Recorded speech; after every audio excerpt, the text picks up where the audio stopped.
Dinner for shoes, please. Oh, fuck. Oh, no. Hello, and welcome to an episode of Dinner for Shoes. And I have two shoes on my plate because these shoes are just way too pretty not to display together. And like, you have to see them from every angle. These are potentially some of my favorite shoes I've ever owned. Not gonna lie. They're comfortable too, but we'll get into that. They're intentionally blank. Let me just start by saying that. So a few things that I want to throw out there before we really get into it. That was the first. So it was it was on command. Nute Juice. This is what we're trying today. And so the way that they have it on their site, set up so you can choose which juice flavor you want, they have them like this, layered on top of each other, like their photography, their product photography has it set up like this. So I was like, I'm going to do that too. But of course, because it's like me, I can't get them to stay up. So they just keep falling down. But I think this is a really cool way of displaying them. Also, we have the cats running around, which is my thing number two. So they're probably going to come over and knock them over during the recording. But all right, this is thing number two. I need to preface this by saying that Trish has babies, but they're not the type of babies that you think. These babies, well, the first was off of a sock. It was like a little ball. If you have cats and your cats like to play with little pom-pom balls, you will understand this. But it was like a little ball that was on one of my fuzzy comfortable socks. And she tore them off throughout the time that I had those socks. Got a kick coming up here. Oh, yes. Hello. Good morning. Good morning. And she started to play with these little pom-pom balls, but they were this size, and she got them lost all over the house. But I would always know when she found one because she would start making this guttural. It's a guttural sound. There is no better word for it. Moaning whenever she found it and she was playing with it. Now, I moved into Nick's apartment, and within that time, the balls got lost. We had bought a few of them over here when the cats were warming up to the place before I officially moved in. But at some point, the balls got lost. And the other day, the past few days, she had been making that guttural sound, but there was no pom-pom ball baby in sight. So it was what the fuck is going on?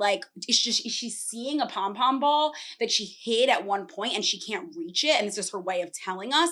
But what I did just to make everyone happier was I went on Amazon and I ordered new pom-pom balls. These are a little bigger. And funnily enough, they are the same color as my intentionally blank shoes and Brandon Blackwood bag.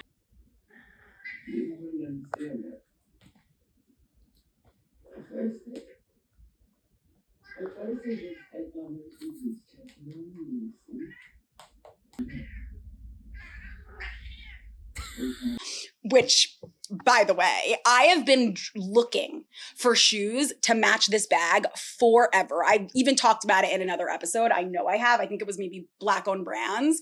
But I wore this bag and I was talking about how I always offset it with another color. Usually it's a green like this, like a kiwi. But I've always been looking for shoes to go perfectly, and I have found them in intentionally blank, thank God. So let's get into the outfit behind the shoes, what I'm wearing, because a lot of it is intentionally blank. And we'll try our juice, and you will get to hear my interview with Ty McBride, who is fabulous. He is the designer of Intentionally Blank. I feel like he's found his home in Intentionally Blank because, as you will hear from our interview, he has been in the business for a very long time. He has helped other big name companies that you know about become the big company that they are today. And he's proud of it, and he damn well should be. And his story is just really, really unique and interesting. And I think that now him finding himself in this brand that completely represents him and his ethos and everything he's about is just awesome. And as soon as I saw the brand for the first time, which was years and years and years ago, I was I am obsessed with this brand. It is one of my favorite brands to this day. Okay, let's talk about the shoes and the outfit behind the shoes. So Intentionally Blank, these shoes are from Ty's line. They are called the Flora Kitten Heel. I was having so much trouble deciding which color to get them in, but then I thought of the Brandon Blackwood bag and I was it's a match made in heaven. They come in cream, which is not too dental white, which we all know I hate. Cherry, which is this beautiful red shade. Red shoes are in right now. It's not a beet red. That's a beet red. We'll get there.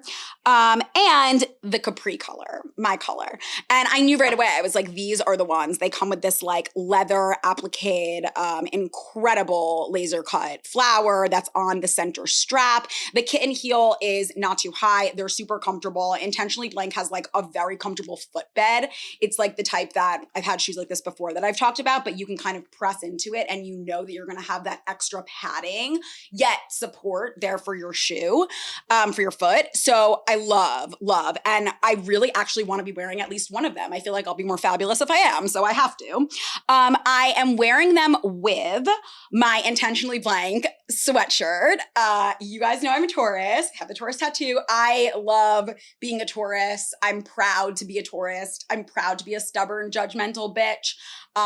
Yeah, I love it. So hence this. I also just thought that this color looked so great with these shoes. And like, I like the juxtaposition of the super cash with, you know, the great fucking heel.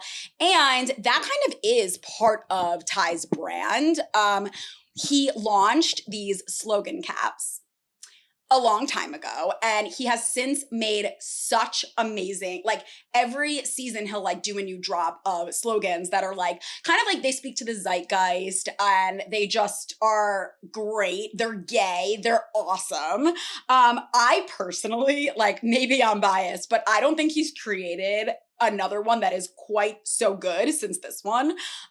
No matter what, like I look at them and like when I scroll down the page of like all the slogan caps, I'm like, ha, ha, ha. But then like I look at mine, I'm like, that's the best. And it just says, I'd like to speak to the manager. And like, that is me. I'm not a Karen, but like this slogan represents me. Like if someone were to see this slogan and they like, you know, they'd be like, oh, like Karen, like you get that for like the Karen. But like, I'm not that. I just would like to speak to the manager to like, I don't know, tell him I like his business or like learn more about his business. Like that's why I would like to speak to the manager. And also maybe to complain, but like I would slip in the complaint and then like try to get free shots out of it. Something like that. Okay, so we got the hat. There are some more hats that that Ty's sending to me to distribute to the people in my life because that's my favorite thing about the hats. I think these make great gifts because if you want to, you know, like you like have a friend that you're just like, oh my God, that friend is like so that hat. It's just perfect. So definitely check those out for gifts. Great price point, like awesome. I'm wearing this look. I'm not wearing any jewelry today. I'm going really cash, but my Wild Fang shorts.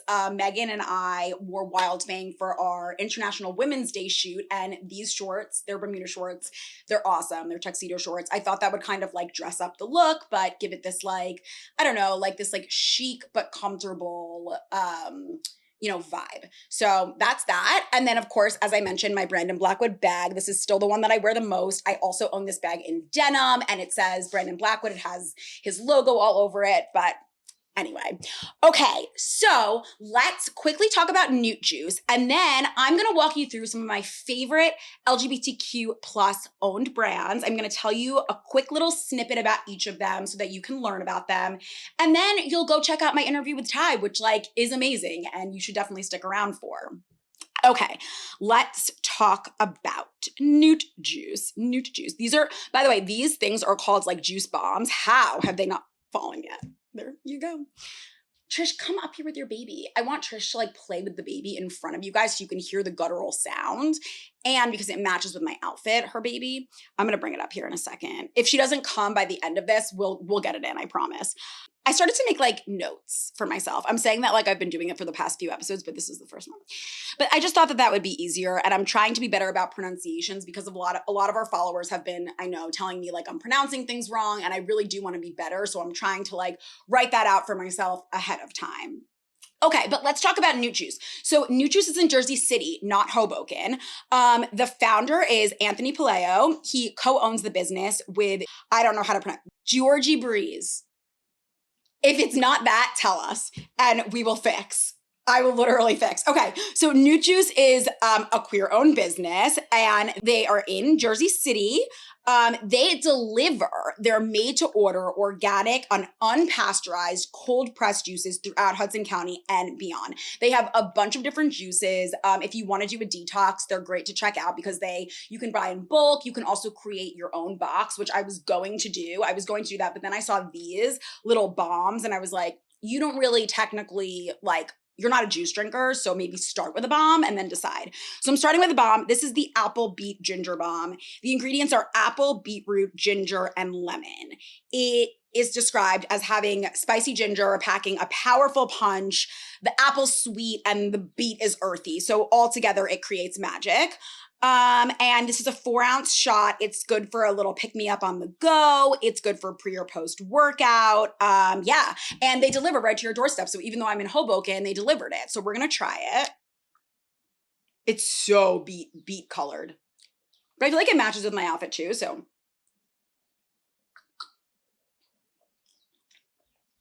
I knew this would be my jam. I like really, really like this. So I like love cayenne, lemon, and like a touch of sweet. I love ginger. So this is like right up my alley. I am like, cheers. Cheers. I'm obsessed with this. Pinky. Pinky. When I try to do this, my pinky and my ring finger go up because I'm just that special. Love it. There's like some good pepper in there. I just love it. Okay, what a kick. Let's get into my favorite LGBTQ plus owned brands. Okay, so let me start by saying, and I know I say this a lot when I talk you all through brands, and we will hopefully keep growing, and some of the people who I'm about to name will want to come on Dinner for Shoes. Ultimate goal. Don't laugh at me. Ultimate goal. But a lot of high-end designers identify as LGBTQ plus. And when I'm walking you through these brands, I'm going to try to walk you through brands that have a little bit more of an accessible price point. Only because I want the most amount of people to be able to shop the brands I'm talking about, right? But I just wanted to quickly like go through and be like, all right, Marc Jacobs, Christian Cohen, Harris Reed, Tom Ford, Stella McCartney, Tom Brown, Jean-Paul Gaultier, Charles Harbison, Christian Siriano, August Getty, and so many more of these high-end, incredible designers who are literally paving the way and leading the way and inspiring the brands I'm about to talk about. They identify as LGBTQ+. However, they are high-end, they are luxury brands, and they're less accessible, right? So we're gonna just talk through 10 of my favorite that come from a little bit more of an accessible price point. Okay, Intentionally Blank, you're gonna hear about. We're gonna get there. But I do just wanna say that Ty McBride founded it in Los Angeles. And I also love this brand because they do, I should have said this off the bat, but they focus on sustainability and ethical production processes. And they're very upfront about the fact they hate greenwashing at this brand. And Ty is very upfront about the fact that he is getting there slowly but surely. And like, that's very important to him. You're gonna love how like sophisticated his shoes are. And I still, like I said before, I love the juxtaposition of them, like the funny casual hats in the accessories, on the accessories page, but the shoes are really sleek, really clean lines, really beautiful colors, everyday sandals that you seriously will love. Like you will find a pair of shoes that you love in 2 seconds. And they cater, by the way, to like the minimalist chic, the bohemian, like it's a range, right? Okay. Now we've got Victor Glaimod. Glaimod is a Haitian American fashion designer. He's known for his innovative knitwear designs. You've probably seen some of his like dresses that have rainbow stripes on them, or honestly just like really cool like cutouts on the back. Everyone knows Glaimod. Of course, like this is blending comfort with high fashion, which is why people flock to his brand. There is inclusive sizing. That's an important part of it. And he celebrates diversity through like this versatile, colorful world, essentially, of designs. Wild Fang, the shorts I'm wearing. Wild Fang is a queer-owned brand co-founded by Emma McIlroy and Julia Parsley. The brand is known for its inclusive and gender-neutral approach to fashion, which you will see with one scroll through the website. All of the clothes are extremely gender fluid. Anyone can wear them, which I always say, like, anyone can wear anything. But, like, when you go, you just get a sense of belonging to this website. So they are challenging traditional gender norms, which I love, and they celebrate diversity. Something else that's really important to them as a brand is supporting LGBTQ plus causes and communities. So they're giving back, which is great. Mirror Palais is a luxury fashion brand founded by Andre Walker. And he dresses a lot of celebrities. I'm talking like Bella Hadid, J-Lo, Kendall Jenner, Dua Lipa, Emrata, Hailey Bieber, Ariana Grande, Sabrina Carpenter, and Miley, my fave. Miley's just my fave. They're all fans and they've all worn his clothes. He has collaborated with a lot of prominent artists in the industry, and the brand is renowned for bold, experimental designs, blending elements of like art, architecture, and culture all together. So you'll see a lot of like dainty mixed with just like really cool silhouettes. So like a dainty bow on a really cool silhouette. Great going out clothes, but also great like I feel sexy, I'm lounging in my bed clothes. So you definitely should check them out, especially if you lean toward the more like feminine side in your dressing. Kingsley is a fashion brand. They are a vibrant streetwear inspired brand. They also offer a bunch of gender neutral designs. Some of the coolest tank tops and basics you will ever see are on Kingsley's website. They aim to celebrate individuality, and they really aim to empower in their clothing. So it's more like you'll see when you go on the site, the models are wearing the clothes are not wearing the models. And it's just meant to be that way. It's very cool streetwear. And Kingsley himself worked at Balenciaga and Loewe, so he has a lot of experience in the fashion industry, which is important. His main goal is just for people to feel seen in his clothing, which I love. Nicole Zizi's studio, I actually worked with her on a story a long time ago. It's a contemporary fashion brand. They do incredible denim, like really timeless, crisp denim. She aims for refined craftsmanship and understated elegance. She also has a home decor brand that she did not have when I interviewed her way back when, and they focus on circularity in production methods. So again, sustainability is a core focus there. Tomboy X is a gender-inclusive fashion brand founded by Fran Dunaway and Naomi Gonzalez.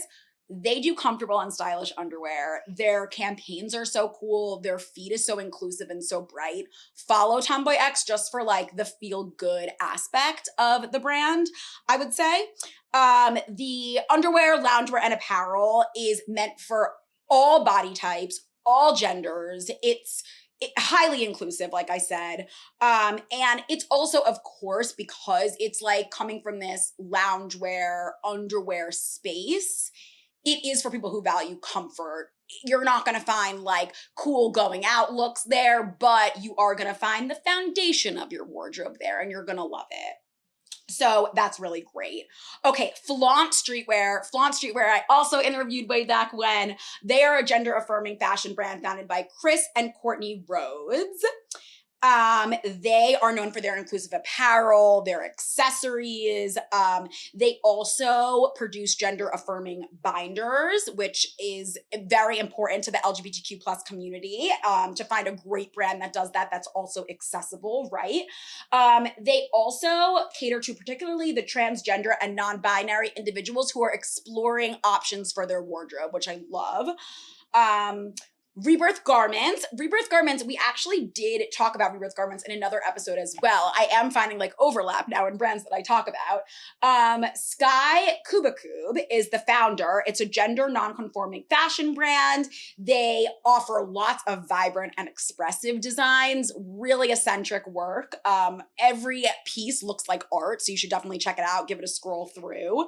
They also are trying to cater to all genders and expressions that exist. And finally, Bindle and Keep. Bindle and Keep is a custom-made suit brand founded by Daniel Friedman. Now, his bespoke suits are tailored to fit all gender identities and body types. There are so many options when it comes to silhouette, color, size, any type of like suiting that you want. And they definitely have options if you want to work with them on like something special. They also, this is very important. I really like the way that they phrase this. They are particularly providing inclusive and affirming clothing options for transgender and non-binary individuals who may face challenges finding clothing that fits their bodies and identities. I think that's a beautiful way to put it. They will work with you. It's just so nice that all of these brands exist that recognize the queer space in such like a loving, open arms sort of way. And you can tell just by going through their Instagrams, which is why some of the pictures I chose to present during this episode are like directly from the Instagram. You can see a scroll through the feed. I just think it's really nice to see that like look of inclusivity throughout, you know, a series of pictures instead of just one, you know? So yeah, that is it. And I do want you to go watch my interview with Ty now, but I also really want Trish to play with her baby in front of you. So let me put on my shoes and see if we can get this to happen in a casual way. She's sitting right to my left and Kit's in her little, maybe we'll bring them both up here because inclusivity and we love everyone. Trish, where'd you put baby? We're back. Come here. See your baby? She's purring. She's now eating my finger because it smells like the treat. See how she like goes to it? She's like, that's my baby. Like, what are you doing? If you like throw it away from her. Okay. Instead, we will show you a video. I took one the other night, so we'll flash to that.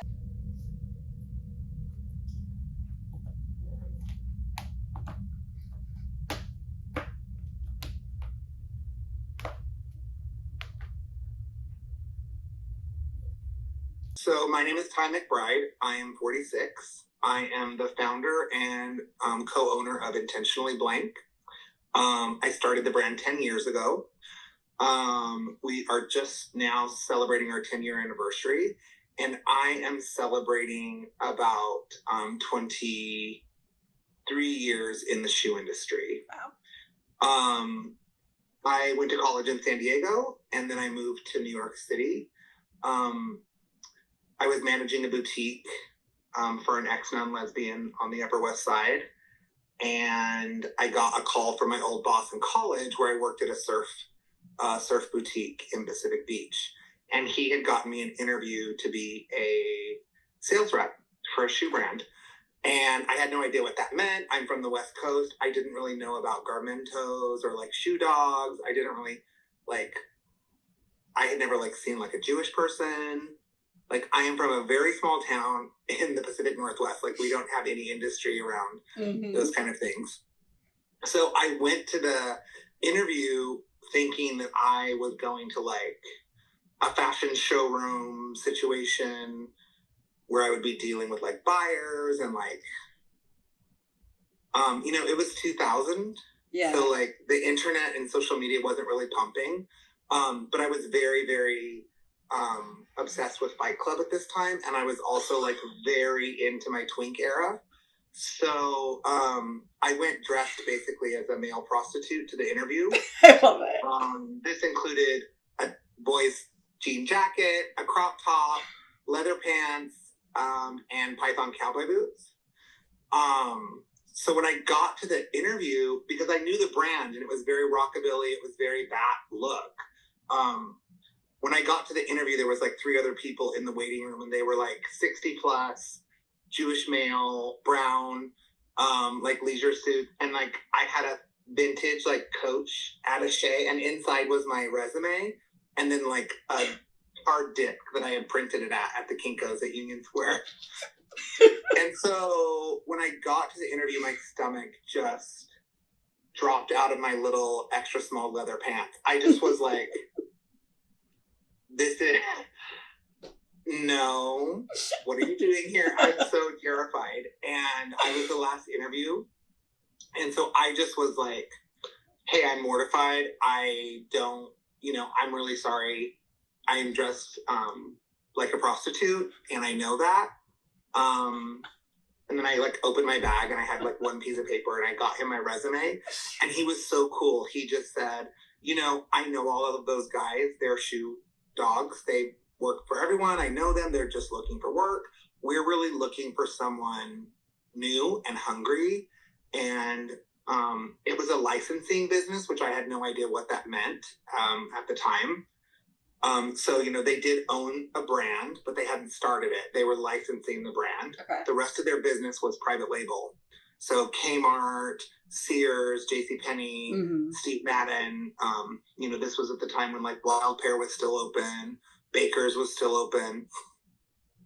So his office was floor to ceiling, like bar ephemera and like 60s bar memorabilia from like shakers, decanters, cups, glasses. And he just said like, do you want a drink? And I was so nervous. I was so embarrassed. I just said yes.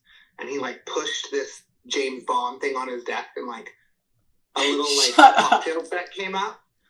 And I was like, oh, okay, this is your kink. Like, I see what's happening. I had a drink. I kind of calmed down. And he just said, listen, we're going to a shoe trade show in 2 weeks. I'll either pay for your hotel or your airfare. You pay for the other one. I'll give you $100 a day. We'll take you to dinner every night if you want to go. At the end, if you can sell, we'll hire you. If you can't, we'll just stay in touch. And like, maybe if something else comes up, we'll be in touch. He's like, I really like you. I think you're interesting. He's like, you know, you look like a whore. So that's also really working for you. So I got the job, honey, and I went to Vegas and I became a sales rep for this brand. Pretty quickly, the strategy was that I would start handling accounts where the buyers were female and maybe not so interested in like the other sales guy we had who was kind of like a shoe dog. So I quickly picked up Delia's catalog, Alloy catalog, PacSun, then started working with the boutiques. And then they kind of started teaching me about private label.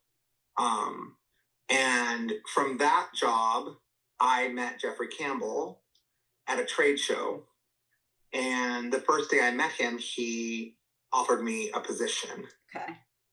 And I actually initially turned him down because, you know, I felt kind of beholden to this person who had like taken this poor twink prostitute out of the gutters and like, and also like the leather pants, you know, like they were from the Gap, you know? Everyone remembers that pant that they had in the 2000s. It was like a thing. You know, so I just was like, you know, thank you, but no thank you. I really need to see this through. I'm totally learning a lot. I loved sales at that point. At that point, there were still shoe stores in the US, which is kind of like a dying thing now. So I was like getting clients. So I stayed with that company, and then I decided to open my own store.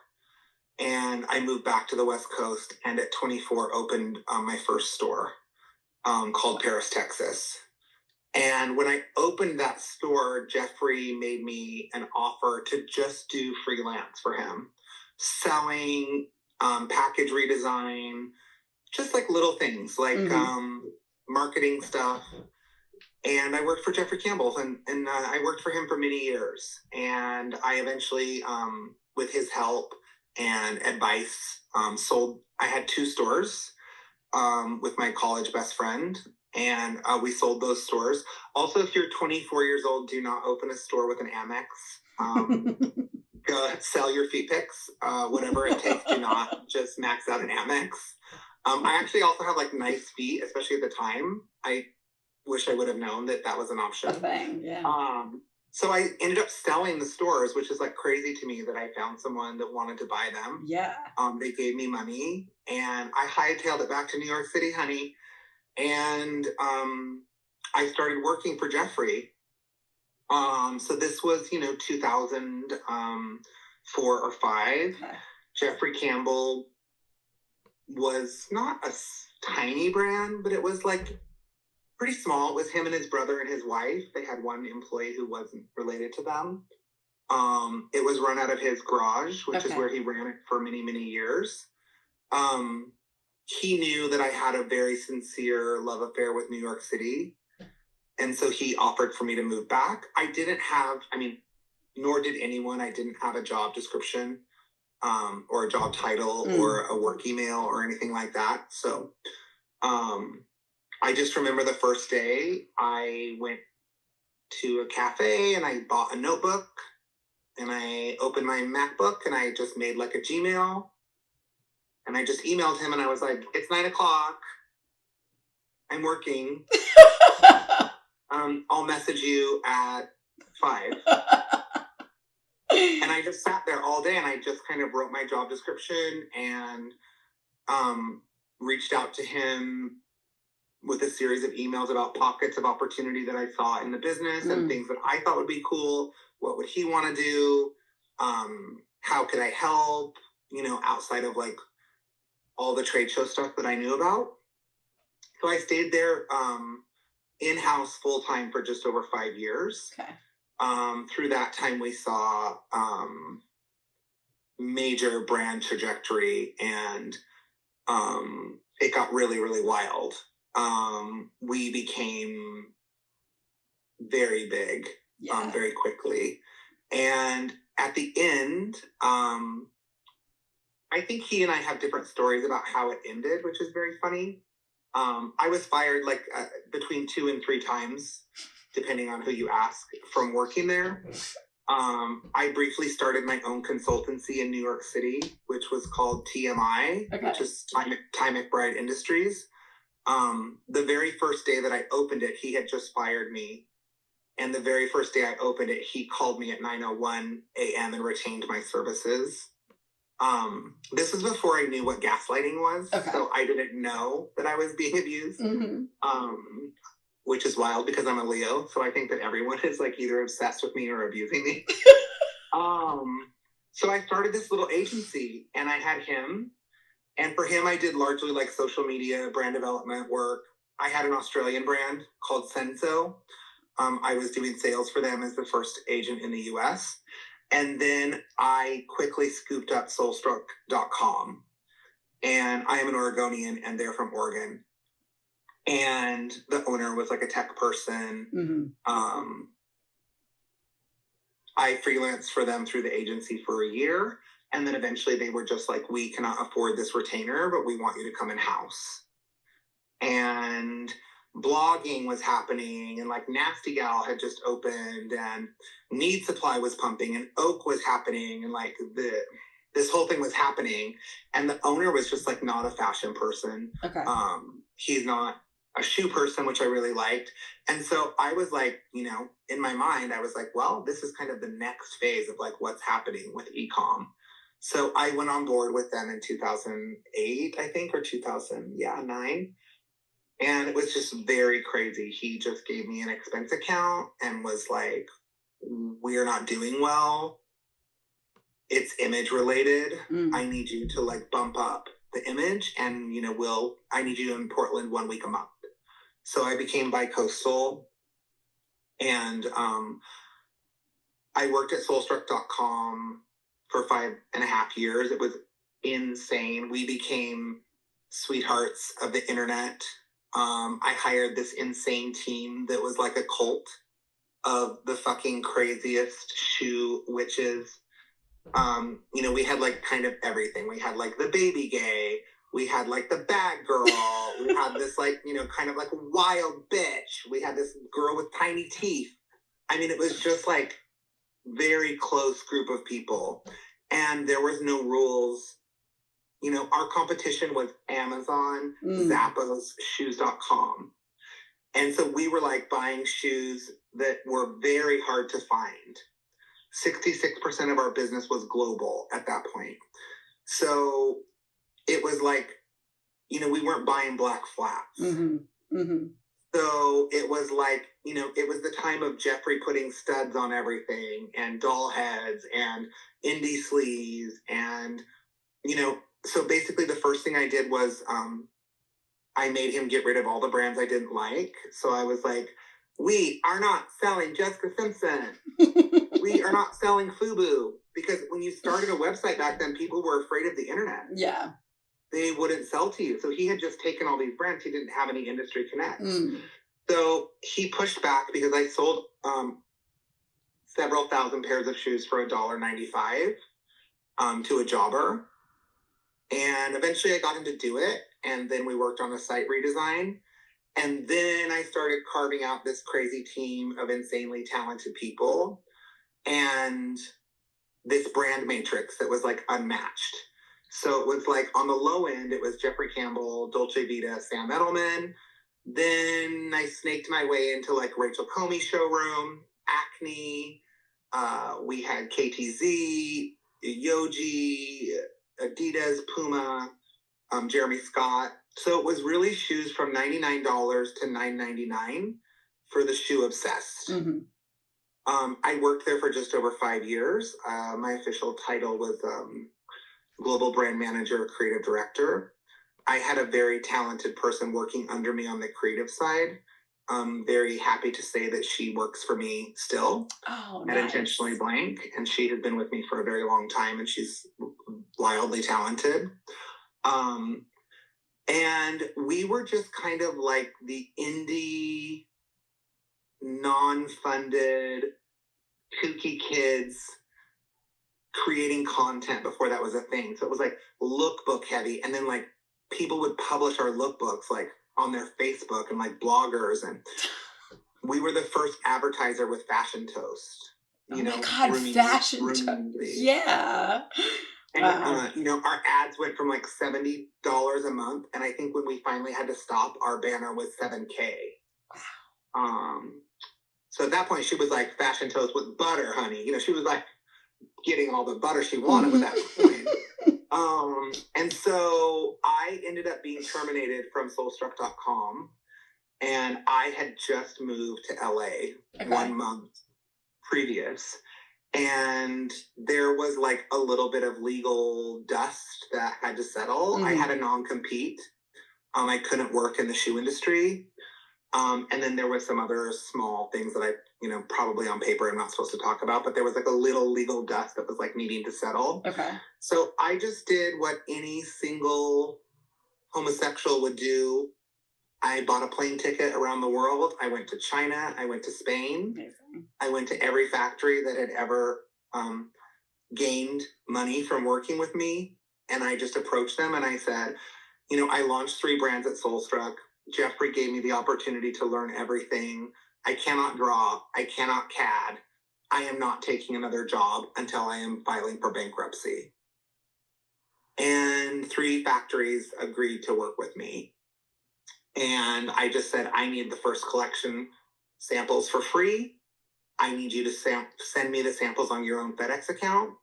I will start getting like what's called X Works orders for you to help pay for this. So it's like, I had big clients who were placing orders with product that wasn't in the line.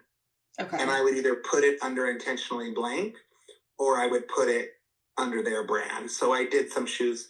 Where are you based? I'm in Jersey. Well, I'm right outside New York. I'm in Hoboken.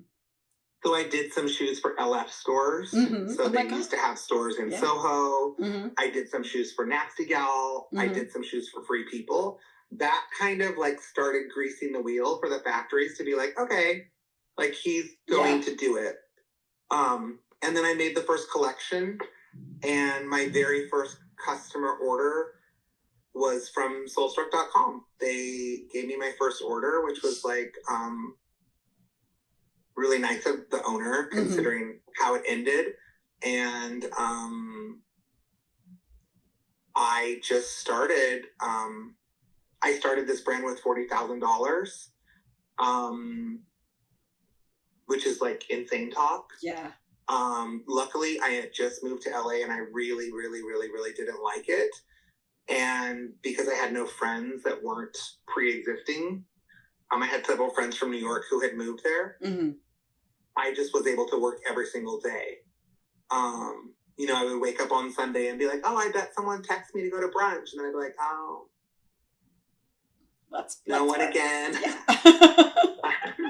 And, my best friends were like having kids. Yeah. Mm-hmm. So there's that period where the gay has to go, the gay has to go away for a while.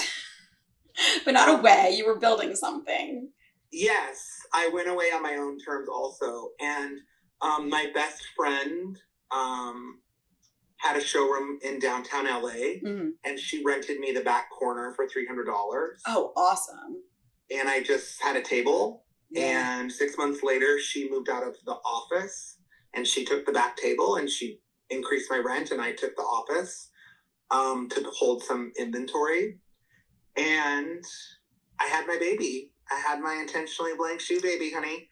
I love it. That's how I got to where I am. And basically, when I was leaving New York, I was packing up my inspiration board from my office. And I had like that paper from the bank that says this page is intentionally blank. And I had like stapled it to my bulletin board. And so, you know, I didn't have any money. I didn't have any money to hire a graphic designer. And it was already like laid out in Arial bold. So I just sent it to my friend and I was like, let's just copy this and change the blank to like underscore so I don't get sued. And, you know, let's register the domain. And so the concept of the brand really launched from not having any money. Everything is intentional. I don't believe in any rules about how women dress. And I don't believe in definitely any rules about men telling women how to dress. I have evolved a lot since then. I do, you know, sometimes feel like a teen runaway. Like I just put my money in and I just started going. I mean, there was like driving Uber, not having any money, borrowing money, a lot of crying, like, of course, just like, you know, really stressful. I'm not a business person, which is, you know, kind of ironic because I own this evolving brand. But I'm definitely a creative and I'm definitely an entrepreneur. And I also, in good and bad times, I'm a risk taker. Yeah. So when I decided to do it, I just thought, I can get a job. Like, there's all these gross shoe people that were obsessed with Jeffrey, you know, obsessed with Soulstruck. I was like, you know, someone will hire me. But right now, I just have to, like, get a futon, put it on the floor, and just get some top ramen and go to work. So I just quickly, because I had the contacts, you know, first season out the door, I got 3 people. I got Nasty, I got LF. And then I got the really important Independence, which at that time I opened actually in the first season of Frankie Shop. FYI, that's the only season they've ever carried me. So if you're out there, please email me back. I feel like it goes so well. I don't know why. I think it does too, actually. Yeah. I'm in Assembly, which I've been in since the beginning. Shoe Market, which I've been in since the first season. They still carry me. Alter New York still carries me. Of course, 2 of my very good friends were the owners of Oak NYC. So I was carried in all of the Oak stores and the site. So it really quickly combusted. What about Shopbop and ASOS? I also had a stint on ASOS. I took me 8.5 years to open Shopbop. I believe that the way that I got Shopbop was that the director of buyers wore intentionally blank to her wedding. Okay. And, you know, I had been messaging them, but the buyers change and I'm the sales rep, but I was also the owner. And it's like, it turns out like I don't love rejection, which is something I'm working on in therapy. Thank you. I got tired, I get tired of like, my friends would be like, there's a new buyer named Jessica, blah, blah, blah. And I'd be like, dear Jessica, and then, they reached out to me. Yeah. I did help a girl in our Hudson, New York store one day. And she was like, do you sell on Shopbop? And I was like, I would love to sell on Shopbop. And she said, I'm the e-com stylist. Oh. And I don't understand why we don't carry this. Yeah. And I was like, well, this is what a discount looks like, honey, on your order. Really? And so, just, I think her and that other woman. And my first meeting was really great. Modestly speaking, I will say that I can nail a meeting. I also can sometimes go a little bit too far with the jokes. But the first meeting was great. They told me exactly what I was hoping they would tell me, which is like, we get what you're doing. The economy is pushing the Valentino, Rachel Comey, Miriam Nasir woman down. And here you are. And you have created this brand and we've been watching it. And we're not going to place right now, but we are going to place. And the next season they placed. And I work with a very, very talented buyer. And they have all the backing of Amazon. So they have all the analytics. Yeah. So she really works collaborative with me, which I think has also helped the success. So Shopbop has been a good one. for the last 3 years, I have had one, like, it's gone back and forth, like, in the top 5, but I have, like, one of the top selling sandals at freepeople.com. Awesome. And they call it the Rule Breaker. They have it in, like, 33 colors now. Amazing. I call it Cooper 2 on my site. So, you know, those things come and go. Those buyers leave. Those relationships come and go. I'm still learning. I'm still feel like I have something to contribute. And I have this very insane special team of people that work with me. And it's really interesting, especially when it gets really hard, when there's financial issues or growth issues. I don't really know what I've done to deserve this, but I just have this really big support system, including my staff. So it's very crazy. I love that. And your story is incredible. I would have watched a reality show about your team at Soulstruck, I think. Yes. But I mean, okay, so I didn't realize you were at Shopbop. I'm obviously so happy about that. Why this just like came to me, but why is Free People able to like call your shoe something different than what you call it? They do that because of Google. Okay. And also because they have so many products. They probably already had something called Cooper. Okay. Like a jean. I imagine it'd be like the Cooper low-rise frayed flare, right? Indigo, you know, or whatever. Yeah.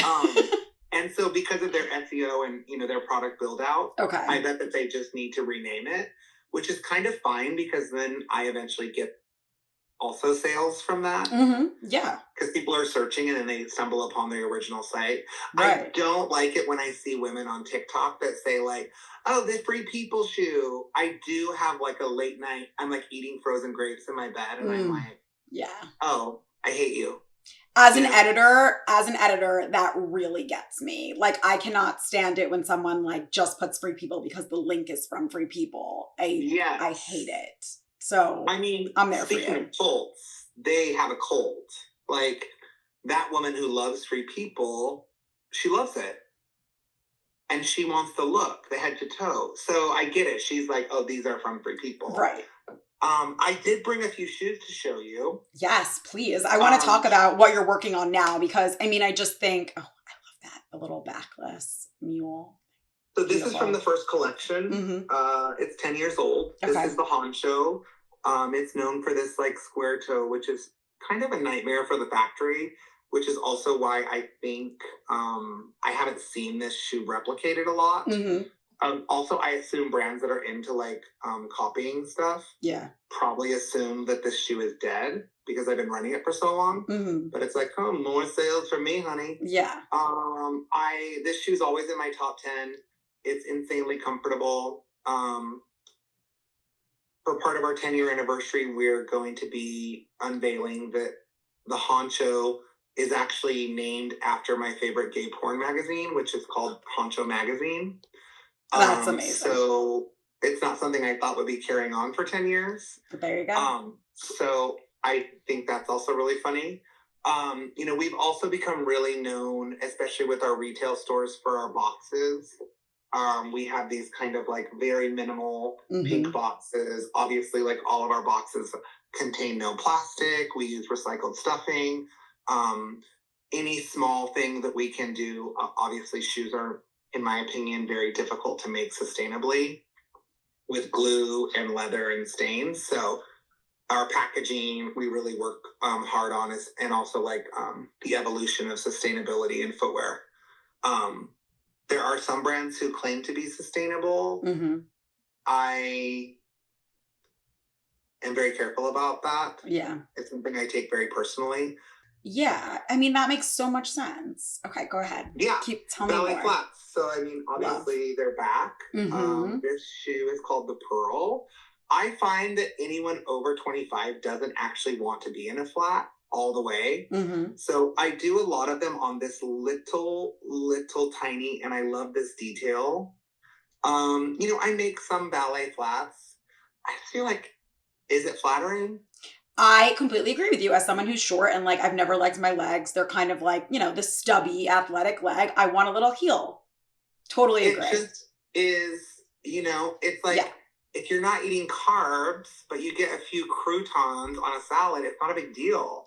Yes. You know, it's like, yes, you want the flat trend, but just let yourself live a little, get a little 1.5 inch heel. And just, I mean, the buckle design on that shoe, I feel like completely showcases like the ethos of your brand. Like it's edgy. It is certainly not something that like another brand has done that looks replicated, and it's still sleek. I like it. You know, I have a lot of vintage influence. Obviously when I worked at Jeffrey, it was a different model. It was like fast. Like when Celine has a show, who can get our version to the market first? Jeffrey is the best. He's the fastest. So I learned a lot there. Yeah. But also that time when I was there, it's just not my personal aesthetic. Like with the studs, you know, when that time was really big and I had to like sell all of that. I mean, it sold and it was like a huge thing, but I think that really opened the next chapter of like this minimal, like the permanently beige, you know, wardrobe girl and the Madewell girl. Yeah. And when I launched the brand, I really clammed on to brands like Rachel Comey and Miriam Nasir and LOQ. And, you know, then the point of me was to like go in at a lower price point and provide this more accessible version to not of the brand, but of the experience or the vibe. Right. I just love Rachel Comey. So my friends sometimes joke that my real name is Rochelle Kamei. That's like my drag name. They say, oh, Rochelle Kamei back again with a little dumpy shoe, honey. But, you know, then the market changed and it was like perfect timing. So I was doing all of these like square-heeled, weird toes, vintage inspired. And then, you know, there was a market, you know, like $15 above Jeffrey Campbell. I was still $150 cheaper than Miriam Nasir or, you know, Rachel Comey at that time, those days of pricing. Yeah. Yeah. And then, I mean, I think you still have your own look. Of course, it's different, even though like, yes, of course, it would look great with your shoes would look great with a Rachel Comey dress, like, for example, but I feel like you still are you. And then you also have the hats, which I think was like the first way that I discovered your brand, the slogan hats. And I have the slogan hats. Yes. Are, you know, huge. So I brought a few of the best sellers. Please. We make them in LA. You know, they're just made locally, embroidered locally. Again, we use Arial Bold font. So they're intentionally made to just look like generic packaging. Basically how the hats started were during the election. I have one employee who's Latino, who's from the inland area of California. So he's from like just above Mexicali. It's very rural. It's like outside of El Centro. And then I had one employee from Texas. And so I made the three of us hats that just said Michelle Obama.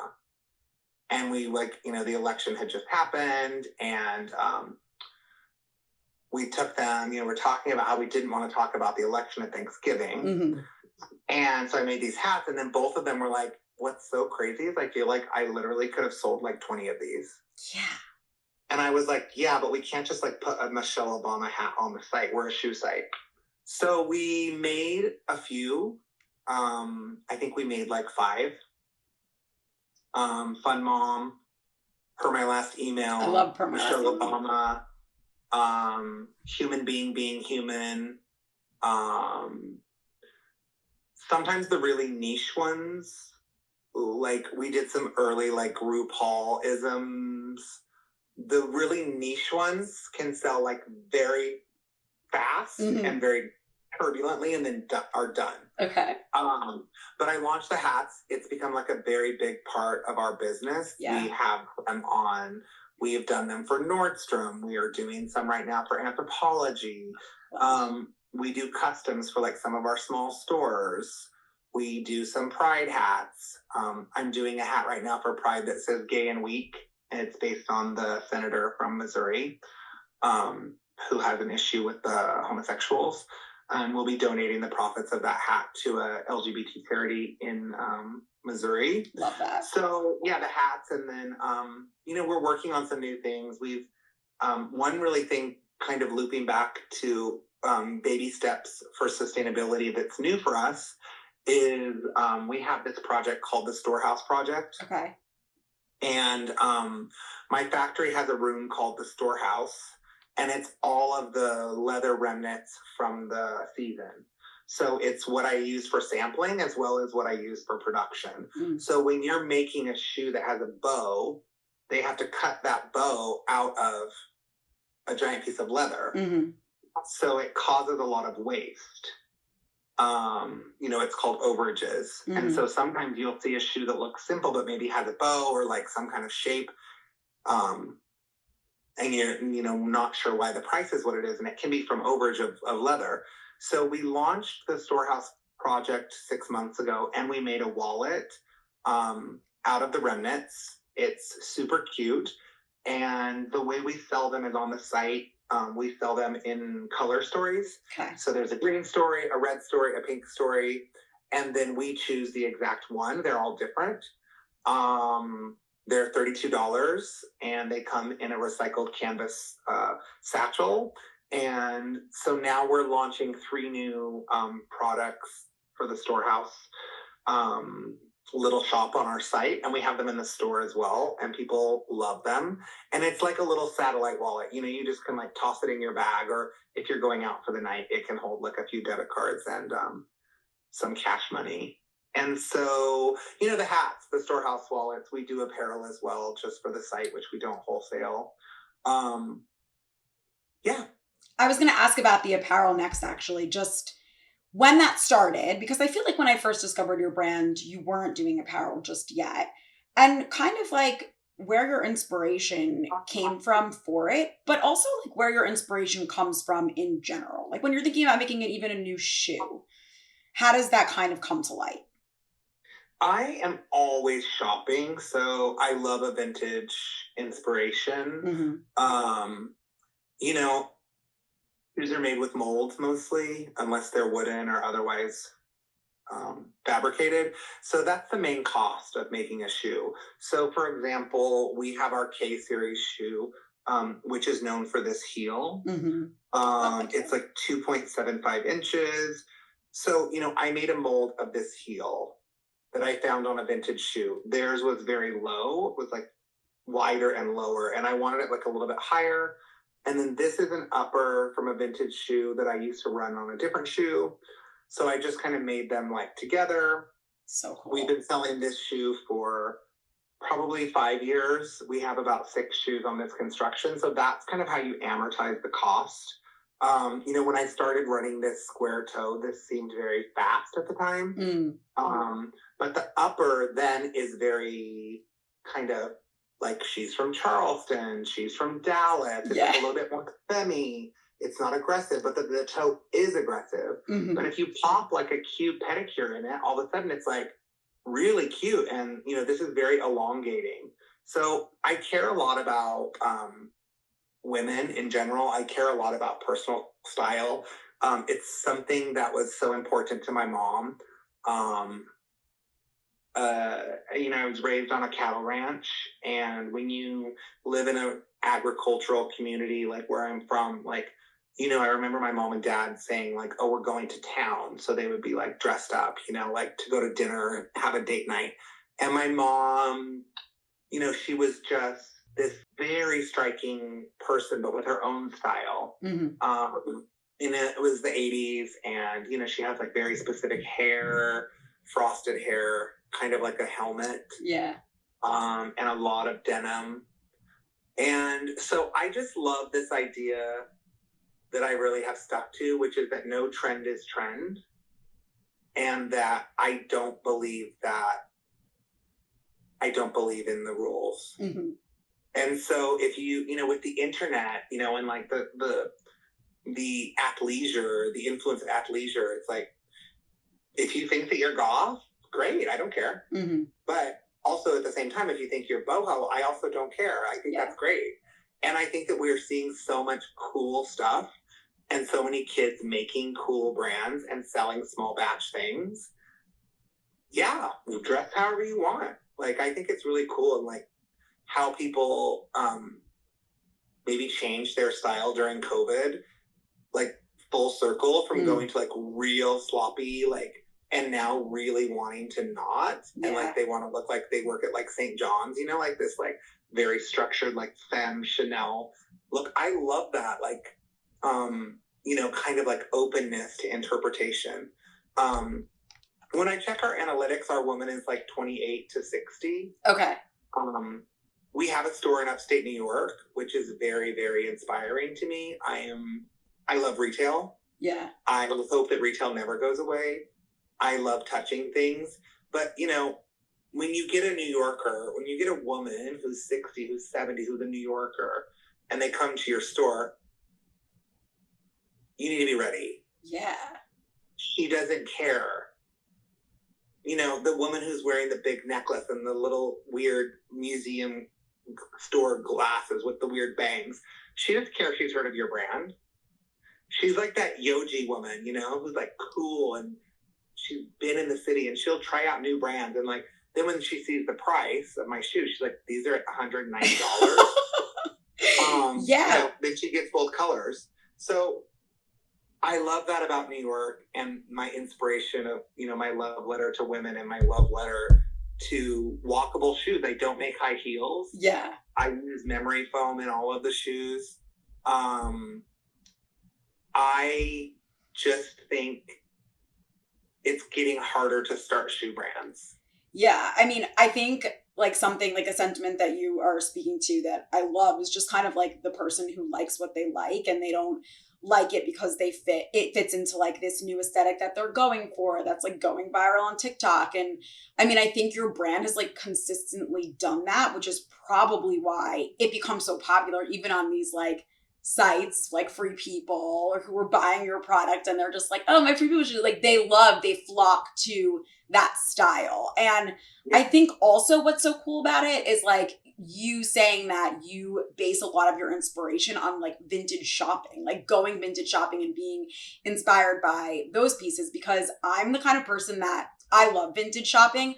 I also just love archival pieces because I think that they're cooler than anything being made now. Yes. So like to get your inspiration from thrift shopping and vintage, like you're going to come out with a cooler product 9 out of 10 times. So and also you that. just maybe find one detail. Yeah. Yeah. It can be something as simple as a buckle. And then I am like, oh my gosh, if I put this on this old shoe, it's going to give it a whole new vibe. And it really, doesn't always work, but when it works, it really works. Yeah. And so I go to the Rose Bowl a lot because I live in LA 1 week a month. I'm like one of the early birds. I like to just like go with my like Polish granny cart, fill it full of shoes. I love that. I'm not a haggler. I'm just like podcast in, iced coffee, bringing my cash. When I'm out of cash, that's when I'm done. Love that. And so, the shoe industry is tricky. I mean, I have favorite brands. I am very of the mind that like, if you own a bar, the best thing that can happen to your business is that someone opens a bar next door. Mm-hmm. I'm not in competition with anybody. Mm-hmm. Mm-hmm. Not because no one can compete with me, but it's because I don't care. Yeah. I think there's enough room. I love Charlotte Stone. I love Mista. I love LOQ. I'm inspired by those brands. And so, of course, I'm a human. Sometimes I get jealous. Right. And I see that they're having like a lot of success, or they get like shoes on Net-a-Porter, or they get like someone that I've been wanting. I'm like a human. But I just don't believe that, there's a lot of feet out there, honey. Yeah. A lot of people. I understand that like not everyone can afford $170 shoe. Mm-hmm. And, I know that like the top selling price point at Macy's is $49. Yeah. So I do get it. Like, I want people to feel special because I'm trying to make something special. Mm-hmm. I do sell in a lot of stores where I'm the entry price point. And as you can imagine, at those stores, I garner like very quickly, like first place in sales. Like mm-hmm.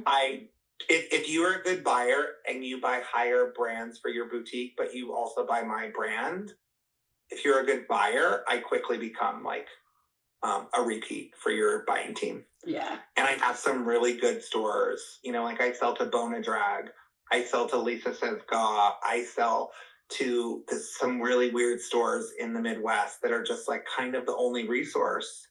Yeah, but those stores have like niche shoppers, obviously, and they definitely, people are probably going to be attracted to your shoes over and over again when they walk in there. So I have this great store in Chicago called Penelope's. They have a sister store called Gemini, which is like a little bit higher end. It's next door.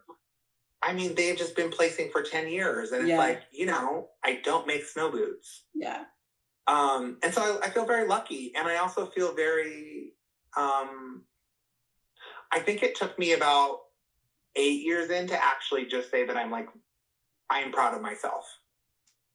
Well, that I feel like is also a sentiment that so many people can relate to. And something that when I interview guests, they all tend to say that. Like it takes so long to actually make it and feel happy with yourself. And I mean, I applaud you. Your story is amazing. I mean, you basically just said that you were the reason why Jeffrey Campbell is where they are now. And same with Soulstruck. Like you obviously did incredible things for that business. So it just shows your creative mind. Yeah, I have had this very lucky trajectory of like great opportunities. Yeah. With great brands who were like on the verge, and then overwhelmed owners who really just needed hands. So I got to do a lot. So I feel very fortunate for those relationships. And I also kind of, always think like, what am I going to do next? Like, what will I do? Because I'm almost 50. So it's like, what would I want to do going forward? I would like, I have some like visions for Intentionally Blank that I haven't realized yet. Okay. So some things that I want to push forward, like really teasing out like the full lifestyle. And as I come into more money and like more opportunity, those are the goals. And like reopening the LA store, which is closed, opening a New York City store, like those are the big picture goals that I would like to do before even saying out loud that I want to wind this down or wind down my involvement. Yeah. So yeah, I'm not sure what my dream job would be when I grow up. I'm still kind of figuring that out. And you can be. I love that for you. On a shorter picture, what are you doing? How are you celebrating Pride Month? And, do you have any traditions or anything like that? Something special about me that not a lot of people know is that I'm a homosexual. So I like to put that out there. I come from a very small town, and I will tell you that last year, I was invited to speak at the second ever Gay Pride in my hometown. Oh, that's incredible. Yeah, I'm from Ontario, Oregon. If you ever have had an Ore-Ida tater tot, that's the most famous thing from my town. I'm the second most famous. Ore-Ida stands for Oregon, Idaho, which people don't ever piece together. Oh, I didn't know that. I mean, I also haven't been to either place, but I will. It's on my bucket list. Yeah, start with a tot and then start with a tot. Yeah. So I spoke there last year. My dad came, my sister came, my high school teachers came, my friends from high school. It was crazy. Yeah. From a time when I never thought that would have happened. So this year, I have already been to like an early Pride in Massachusetts. I went to Pride in Northampton, which is one of my favorite towns in Western Mass. And, they have like Smith College is there and UMass Amherst. So they have Pride like while school is in session to get all the baby gays pumping. Hudson Pride is like really outrageous because it's like a town of 9,000.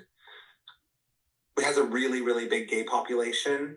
a lot of weekenders who are gay, who own houses. We have a big lesbian population as well. So town really shuts down and it's just like very fun. So I'm going to do that. And, you know, I have been very lucky, like Pride over the year. I've spent Pride like in Madrid 2 times. I have been in Paris for Pride. And then, you know, I've been in Boise, Idaho for Pride. So I've kind of run the gamut. What I mostly love about Pride is my chosen family, you know, like my friends that have become family. And when you're from like a very conservative place, not everyone is as lucky as I am, you know, and how it turned out with my family. And like, it took a lot of years, but those people have just become like, you know, big parts of me. So I feel real fortunate about that. Awesome. I do think, and I have often said this, that I wouldn't be where I am without my queerness. And I think that like, we're just not the same. And I don't think that that's changing, even as acceptance changes. I just think we're just not the same. And I know people want to be validated, and I understand that, and they want the same rights, and I also do too. But I'm also the first to say, like, N-O-N, honey, that's French for no. We are not the same. So I just like, from a very early age, my parents were just like, you are wild. We don't know what is going on. You might need to be institutionalized, but we cannot stop you. Like, you know, they were like, you're unstoppable. And they would just tell me, you're unstoppable. We can't control you. So like, I was in sports and athletics, and then I was like, you know, class president. I was an exchange student. I moved to Europe. I went to Asia on a scholarship in high school. And that kind of just opened my pre-internet eyes to the world. And then I think the best part about it is that I still have these like small town values. I'm just like this small town guy who, I was also going to ask you if we could turn this into like a pitch for like a husband. I don't know if that's possible. Yeah, we can. Okay, good. I wanted to force it on you if you said no. Yeah, so I'm out here. I'm a mogul. I'm single. I need someone who doesn't want to talk a lot or text every day, but that is down to like meet up in Mexico City on a whim. They have to like my friends and your shoes. They have to love my brand. I will say in my last relationship, I did learn that I have to have my own duvet, and that I can't, that's like a deal breaker. Like if you think that we're going to share a blanket, we're not. Yeah. And you're not. Yeah. It's funny you should say that, because I just moved in with my boyfriend. He's a new boyfriend. It's been a year, but he doesn't understand why with a duvet, you have to make your blanket. So so I'm like, I will take my duvet and you can get a comforter, and that's fine. I am like the person who needs to sleep in like a Pillsbury dough crescent roll. I need the duvet wrapped. Then I need between the thighs. Then I need the front pillow. You know, I'm self-aware. Yeah, exactly. And I feel like all of your experiences have shaped you into who you are. And, you know, you've learned so much and you've self-taught so much along the way. So, I mean, I applaud you. And I also just feel honored that you wanted to talk to me and that you get to be who I interview for this episode. So. I really appreciate it. Speaking of that, I wanted to talk to you about a few queer brands. Yeah. Please. That I really, really love. Please do. Yes. So that's one of my questions. The first brand that I'm personally obsessed with, the brand, and also the owner, is called Seeker. Okay. It's Seeker. Okay. The website seeker.us. Allie, the owner, was also on Making the Cut. Okay. And she got very, very far. Do you know that kind of lesbian who's like, you go to a party and everyone's like, did you meet Allison? Like, oh. Like, everyone's, like, allured by them. Do you know the one? Yeah. Like, you know, some people are like, oh, that's a nasty lesbian. No, she is the one who's, like, hot, but not too hot. Okay. She's, like, cool, but she still makes you feel like you're cool, you know? Yeah. So, I love her brand, but then when you get to meet her, it's, like, next level. I own a lot of the brand. It's kind of this unisex, urban nomad kind of like brand. I can't wait to check that out. The other brand is called Syro, Syro. Okay. And we share a factory. We make shoes in the same factory. And their brand is heels in the men's sphere. I love that. I feel like I may have heard of Seeker, but I don't know about Seeker has been around and it's super cool. It's like very accessible. The pieces kind of like my pieces that I have had. Yeah. They don't go away. I wear them every summer. They're like linen, the pieces I have. Zero, it's for the, I mean, I'm too old to wear heel, these knees, honey, giving out. But the kids, I'm obsessed with the point of view and I'm obsessed with like the marketing. It's amazing. Like I came from a time when it would be like very taboo to like talk about gayness, like in a marketing sense, like in any nonprofit.